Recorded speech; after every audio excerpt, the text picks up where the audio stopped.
O apóstolo Paulo fala: olha, digo isto para que ninguém vos engane com palavras persuasivas. Irmãos, o engano ele vem pela persuasão, por intermédio de palavras persuasivas. Como é possível alguém de posse de dinheiro no seu bolso cair no golpe do bilhete? Ora, se o bilhete é premiado, por que essa pessoa que tem direito a um prêmio não vai lá no caixa onde está o prêmio e retira o prêmio para ele? Por quê?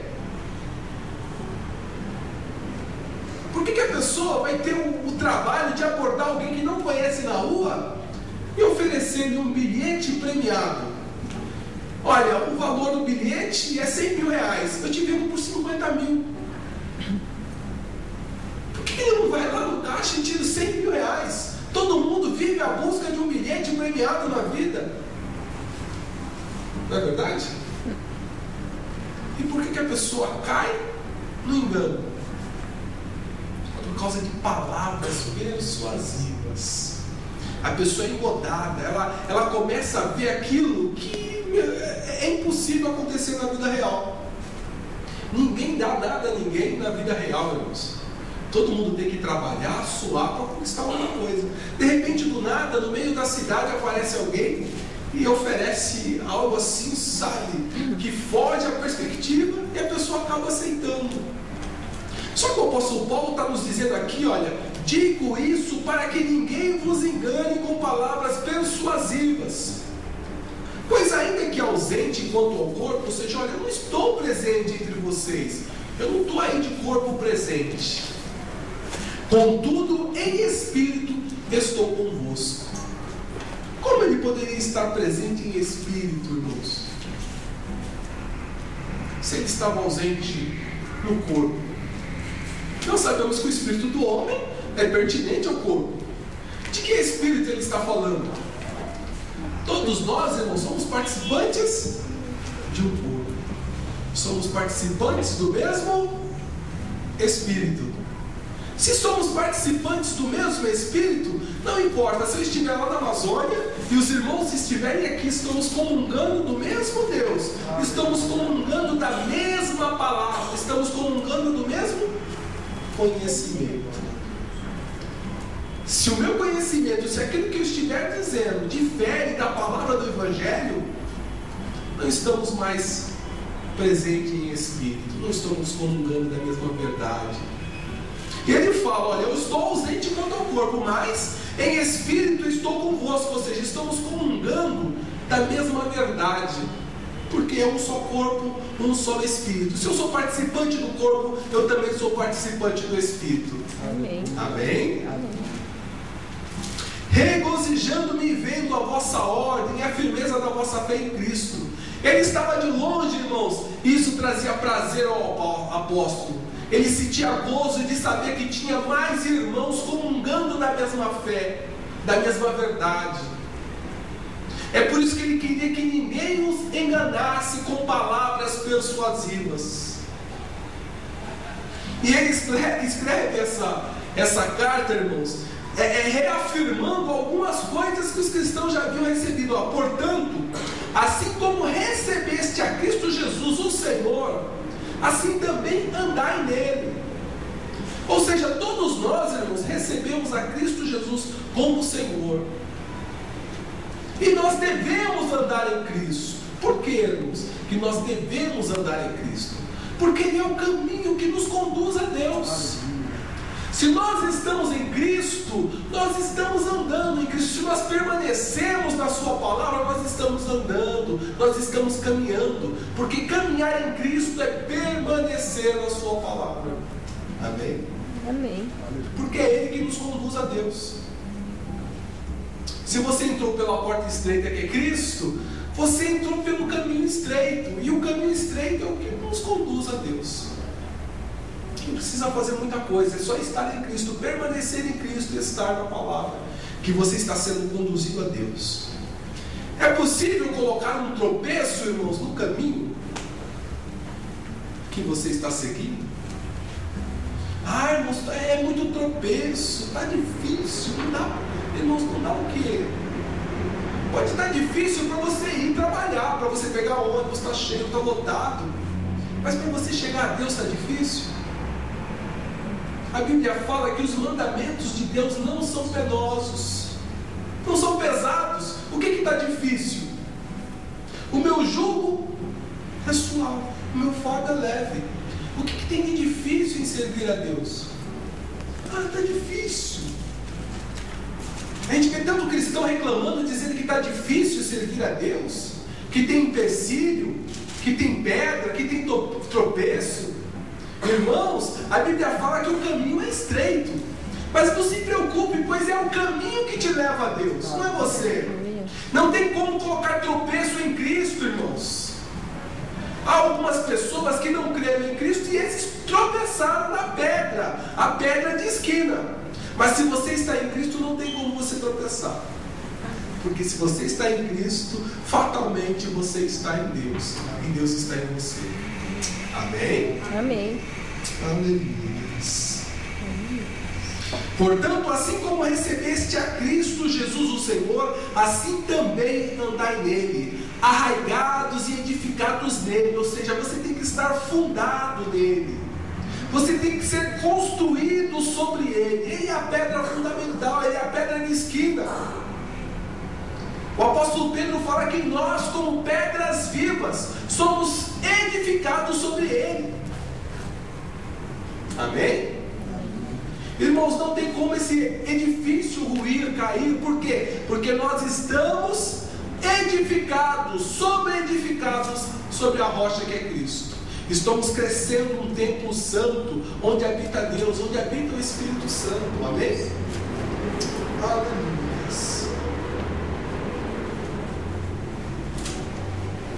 Portanto, assim como recebestes a Cristo, ou seja, Ele é seu, você está de posse de Cristo, assim também andai nele, arraigados e edificados nele, e confirmados na fé. Que fé é essa, irmãos?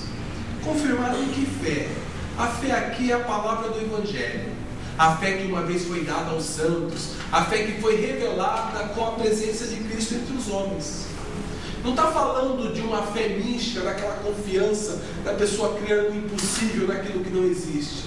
Está falando da fé, a verdade revelada, a fé que foi dada aos santos. Amém? Então é esta fé que te conduz a Deus, é nela que você está confirmado, assim como fostes ensinados, crescendo em ação de graças. Irmãos, nós fomos ensinados, nós somos participantes da fé, somos participantes do Evangelho. Nós crescemos em Deus de fé em fé, ou seja, nós cremos na fé que nos foi dada ali na cruz do Calvário. Nós cremos na fé que é o Evangelho de Cristo. Aleluia. Só que depois de tudo isso que nós recebemos, olha, estamos de posse, irmãos, de Cristo, somos participantes dele. Só que há um problema. Alguém pode tentar te enganar com palavras persuasivas. Você está de posse, você está sobre-edificado, você é templo, você está crescendo como um templo, aonde habita o Deus Altíssimo.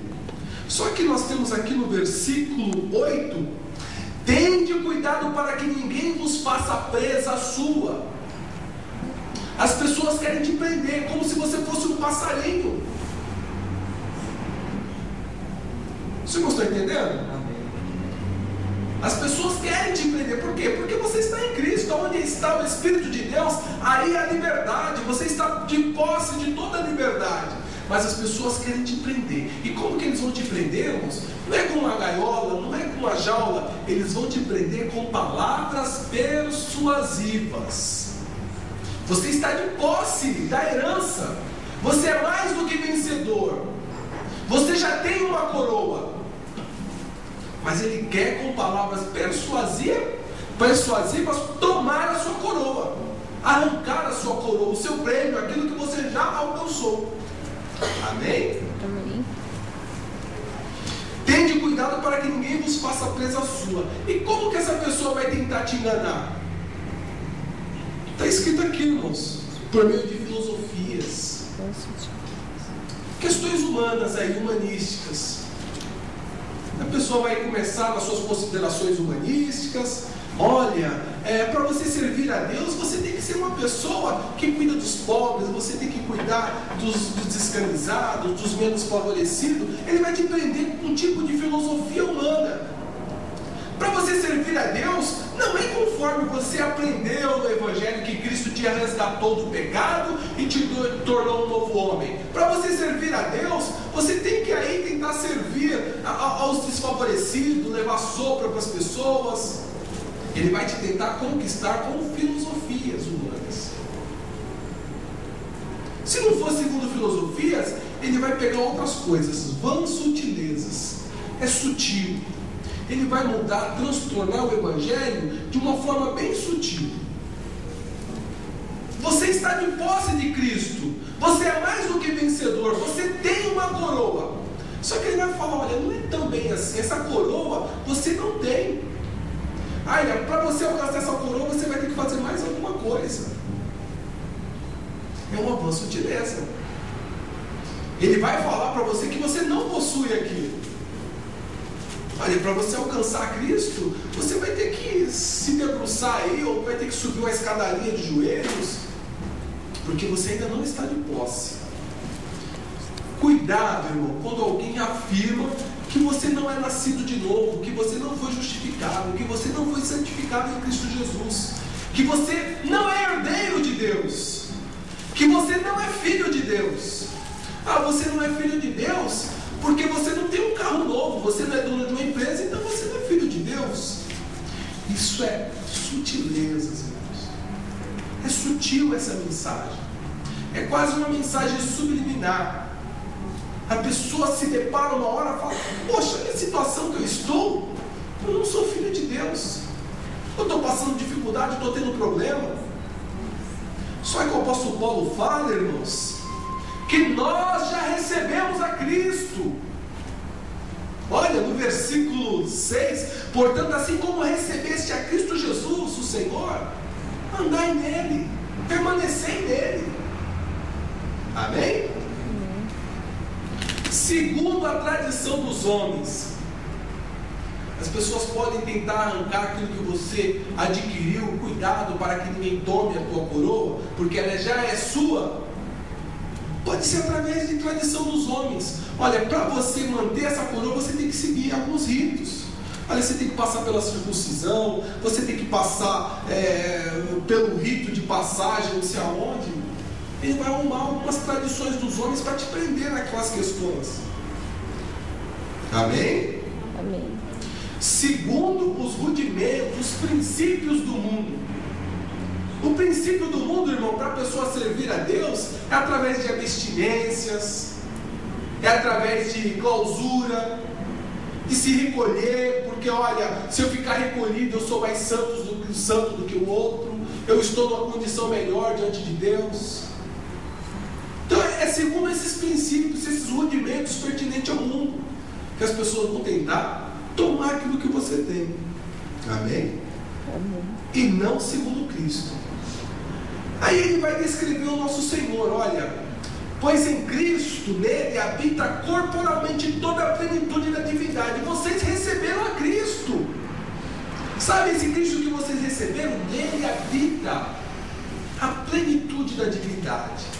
E você recebeu a Cristo. Se você recebeu a Cristo, vocês receberam também a plenitude de Cristo, que é o cabeça de todo o principado e potestade. Amém? Ele é o cabeça, é Ele que governa, é Ele que manda nessa situação toda. Ele foi constituído como cabeça. Amém? E nós, irmãos, somos corpo dele. Se nós somos corpo dele, nós somos participantes de toda a sua plenitude. Amém?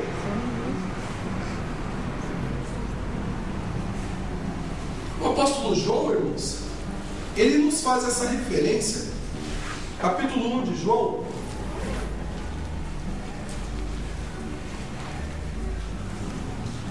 Gostaria que todos abrissem o capítulo 1 de João.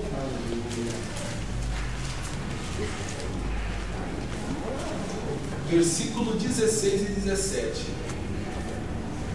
Da sua plenitude todos nós recebemos graça Por graça.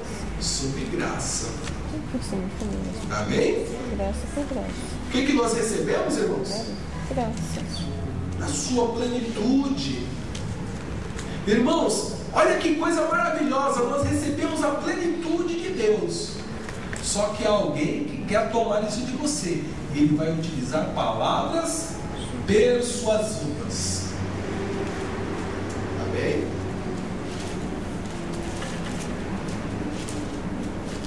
O apóstolo, ele quer demonstrar algo mais, irmãos.